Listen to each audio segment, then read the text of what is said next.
Sharon Cuneta ay binahagi ang FaceTiming nila ni Julia Montes at ito ang kanyang caption, "Di maghihiwalay habang buhay at Montes Julia 08, love you baby ko." Magse-celebrate kasi ng birthday si Julia Montes March 19, 2023 at ito naman din kay Julia Montes, binahagi rin niya ang photo nila ni Ma'am Sharon Cuneta na may caption na, "Sweetest greeting from Mommy Sha at really Sharon Cuneta, I love you. Hello also to at Frankie Pangilinan, so pretty and nice to see you also." Grabe talaga ang relation ni Ma'am Sharon Cuneta and Julia Montes.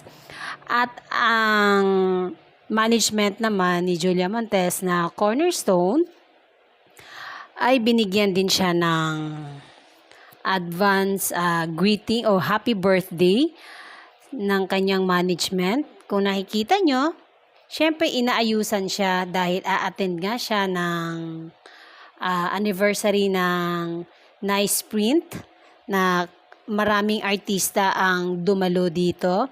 Pero bago pa man siya pumunta sa party, ay binigyan muna siya ng pang happy birthday niya. At ayan po, binigyan po siya ng flowers, kinantahan po siya at mga cakes.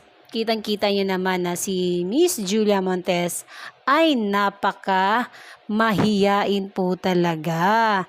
Kita niyo naman na hiyang-hiya siya sa kanyang sarili na siya ay binigyan ng pa-birthday ng kanyang management, ang Cornerstone. Kung matatandaan din natin, yung birthday ni Julia Montes nung last year, 'di ba? Sinalubong din ang birthday niya o binigyan din siya ng party ng team FPJs ang probinsyano. Siyempre, sa pangunguna yun ni Coco Martin. At ito naman, sa lubong ng kanyang birthday kahapon, kitang-kita nyo, kasama ang, of course, ang kanyang love of her life, Coco Martin at ang iba pa nilang mga kaibigan, di ba? Lahat ng nagmamahal kay Julia Montes and Coco Martin, ayan na po ang resibo na magkasamang sinalubong ni Coco Martin and Julia Montes ang ika-28th birthday ni Julia Montes, di ba? Happy po ba tayo mga Coco Jules lovers? And that's it. Thank you for watching. Kung meron pang update tungkol sa birthday celebration ni Julia Montes, magbibigay po ako. Antabayanan niyo lang. Thank you for watching. Bye! Thanks for watching.